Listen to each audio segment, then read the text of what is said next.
that will be used to, one, to make the payments to the state. I'd like to pay it lump sum, but if we decide to pay it out over time, but the point being is it wouldn't be spent for something else. And also we have to have a reservation in the event that the feds ask us for their $5 million back. They're going to get it from HRT, but HRT is going to turn around and tell us we got to reimburse them. And then we'll have to decide, what to do with the balance at the time. So that's one resolution, is to establish a trustee account, pull all that money from all the accounts that it's in into a single account that takes a specific vote from the body of city council before there can be any disbursements. So there's no city manager helping us out.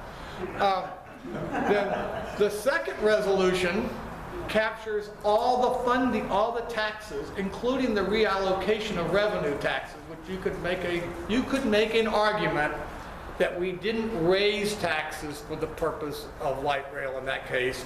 We reallocated existing revenue streams, and that's certainly the opinion of some council members, that we never explicitly raised a tax for light rail. Well, personally, when you make a decision to defund and the appropriation language dedicates that stream of tax revenue from the meal tax specifically to that purpose, I think you in fact have passed a new tax.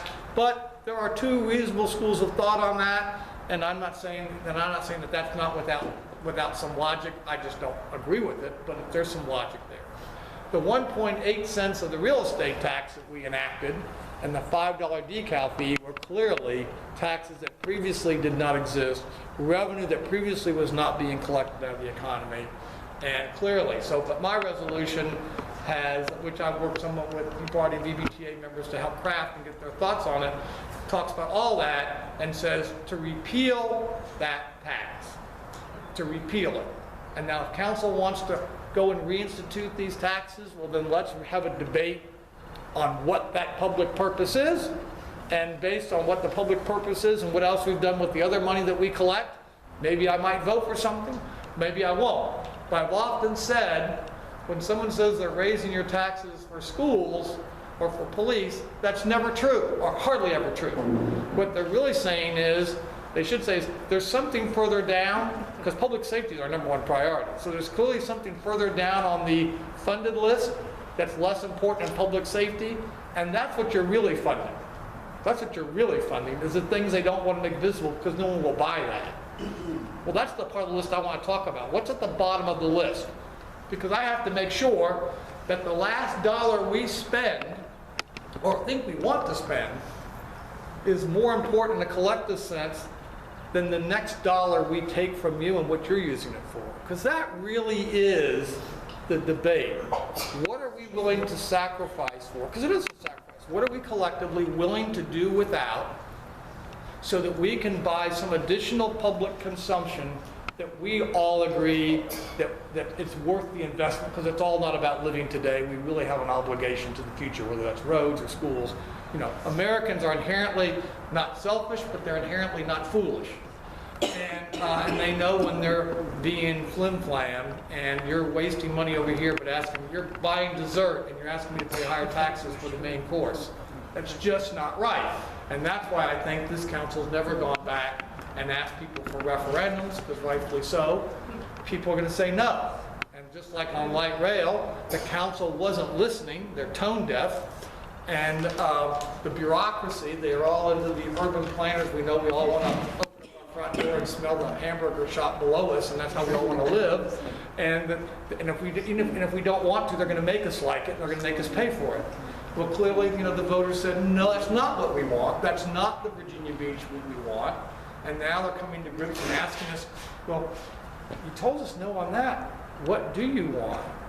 And I think they've told us, you just don't like hearing it. So now we're going to have a retreat, and they're going to bring someone in to tell us about how we really didn't get the message right, and if we only do, we would have voted yes on light rail. But to your point, it'll be interesting to see where people cast their votes. It'll be interesting to see if they do a substitute motion to kill it. Paper? What? Will it be put in the paper?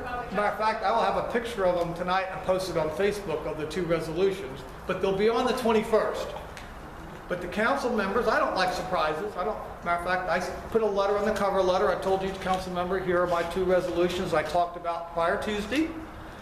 Please, if you have edits or things that you thought that would cause you to support this. Let me know what they are. If I think they make sense, I'll make those changes, but might not. But, let me know what you think. If you want to co-sponsor it, great, contact the city attorney and Dana will put your name on it.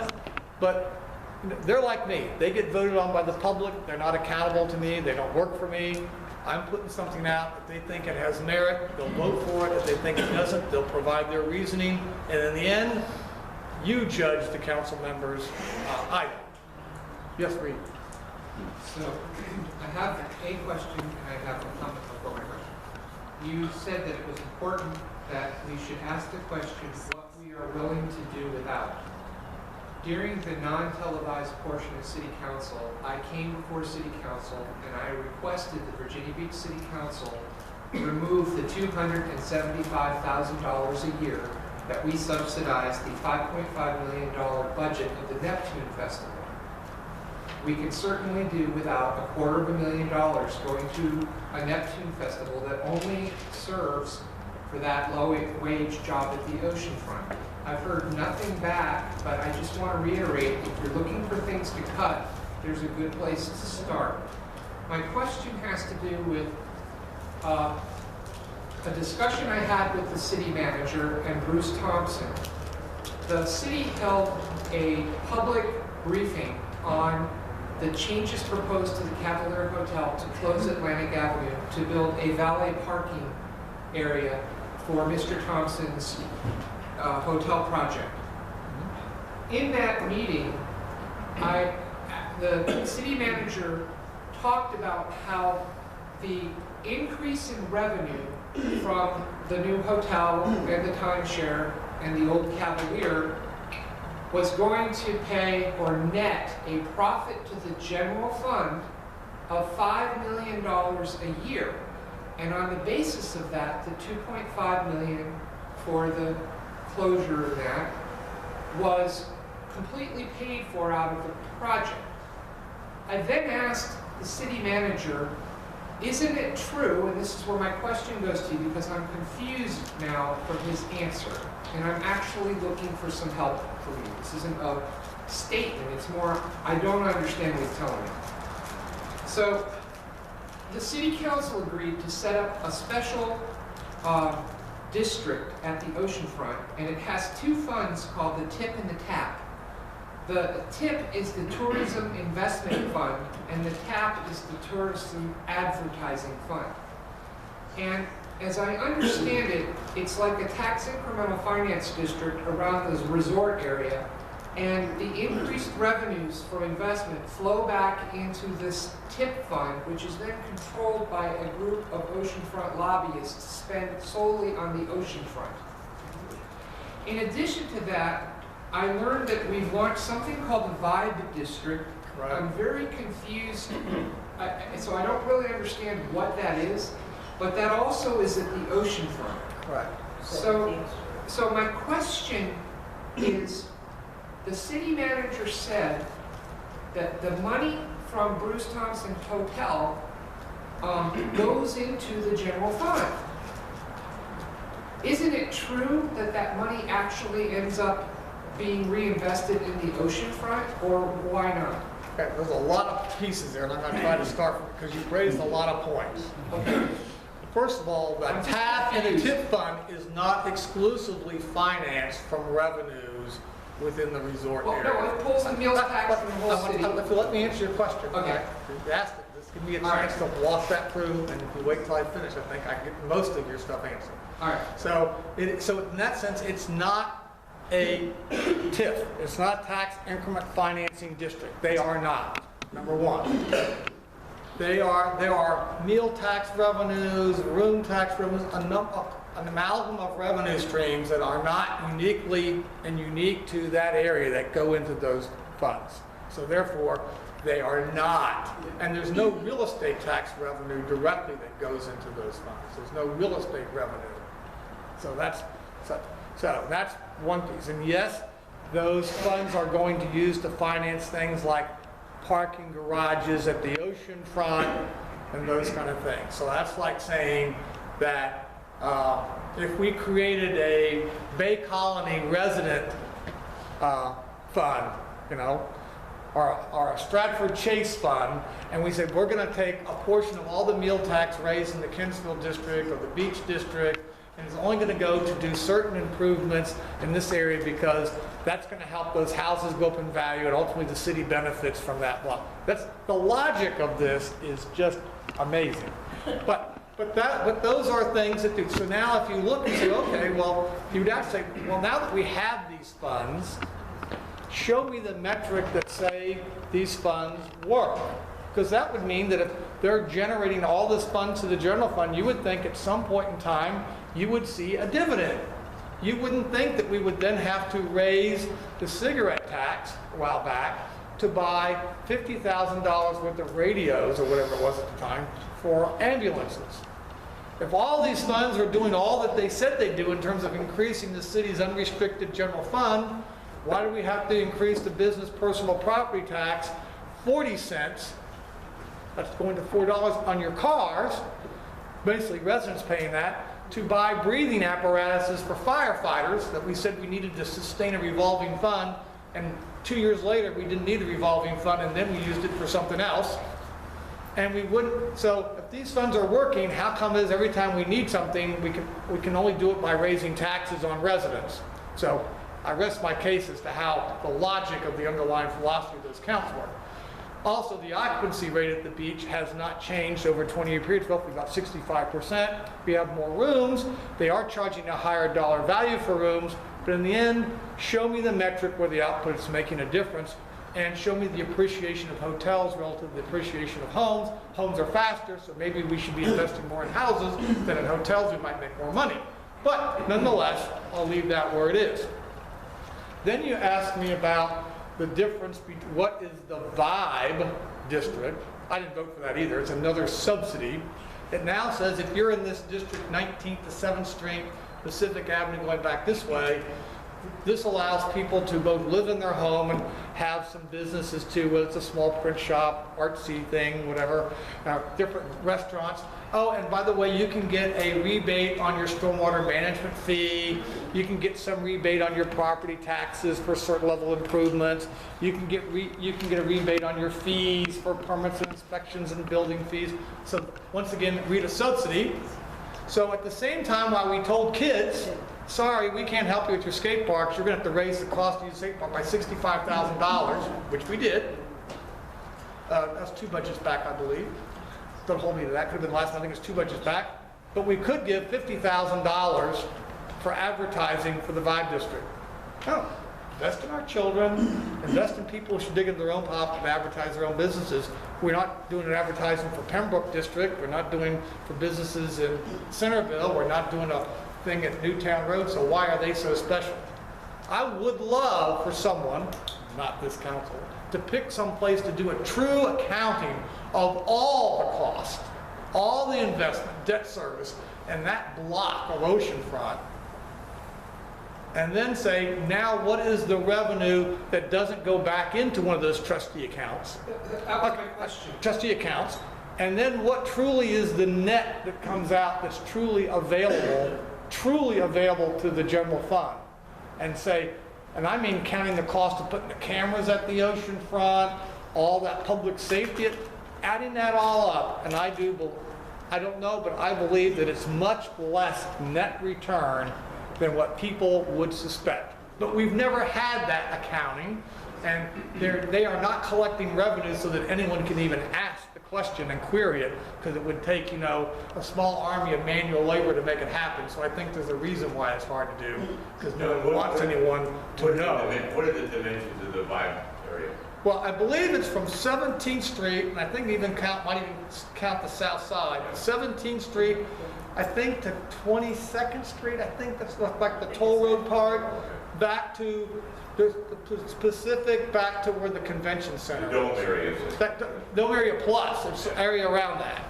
It's pretty sizable, not huge, but my point being is, also that's the same area that needs $113 million of storm project improvement, which they would ask all the taxpayers to pay for, which maybe makes sense, but my point being is, a lot of our capital investment, our discretionary dollars and debt is expended in a very concentrated area of the city.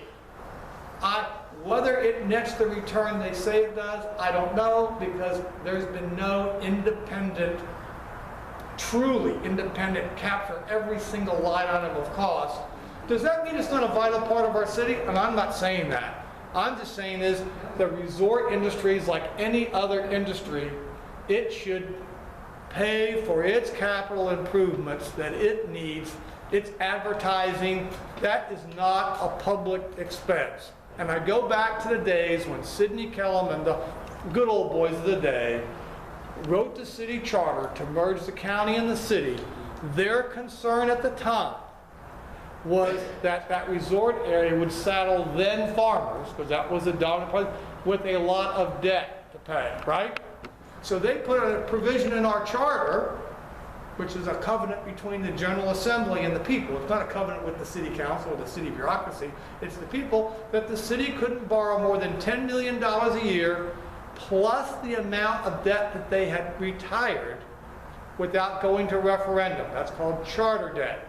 Well, lo and behold, the people who like to spend, you know, the swamp holders, if you want to say that word, they found a way that they could issue debt through the Development Authority, which has no revenue, but that the city guarantees not guarantees to fund, because that would make it debt, but it's subject to annual appropriation such that they can borrow through the Development Authority, and you can build the convention center, you can build the Sandler Center, you can build almost anything without ever having to ask you to positively sign the note and get your permission to go into debt.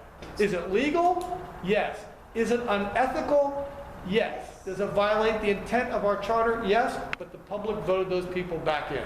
I'm just telling you, now you asked another piece about... So my question was, the city manager claimed to me... I want to get back to that piece. That the money from Bruce Thompson's would go into the general fund. I'll get back to that. Okay. The real estate tax would go into the general fund. But this, once again, when you look at the whole project, you've got to look at all the tax expenditures that project is. Tax expenditure meaning revenues that we otherwise would have collected, but we've given him to get it back. That's a tax expenditure. Deduction for your real estate interest on your home is a tax expenditure. So he's getting huge tax expenditures. So if you say that whole project as a whole, I would say, number one, when you add up all those tax expenditures and then add up this little bit of revenue, is that project generating net revenue? I suspect the answer is zero. But that's one way of answering it. Another way of answering it is saying, hey, I'm going to build my house, right? And my house is going to be a better house than the house is here, because I'm tearing it down. And so this is going to be worth twice as much. And since my house is worth twice as much, and I'm going to be putting in an extra $3,000 in, I want you to pay for my $2,000 driveway on my house, right? Because you're going to get your money back in the first year, and you're still going to get an extra $1,000. Well, anyone can apply that logic, but who has first right to that money? Under current law, who has that money? The taxpayers. Is his private driveway, is that $2.5 million the highest priority in the city? That's the question.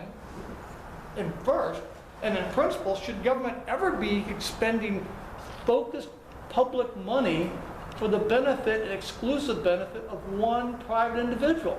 The answer is no. So I don't care which test you make, you can decide to test the principle you like. The bottom line, the only thing that explains that deal is probably VBTA when you look at the donations relative to the council candidates. So, you know, it's the simplest explanation, because any other reason makes no sense. So something must make sense. Now, I suspect, and this is just a suspicion, that even those people realize that $2.5 million is probably even, they might find that objectionable. So they'll probably say, well, we're going to make Bruce pay that $2.5 million. But what Bruce is going to do, he's going to roll that into the amount that he's financing, under gap financing, and we're going to pay for it with tax expenditures. The bottom line, we shouldn't close the street, because we're closing a public street for the benefit of one individual. I don't care what his reasoning is, it's fundamentally wrong. You know, there's right and there's wrong, and then there's just plain wrong but pandering. And I put that in the wrong but can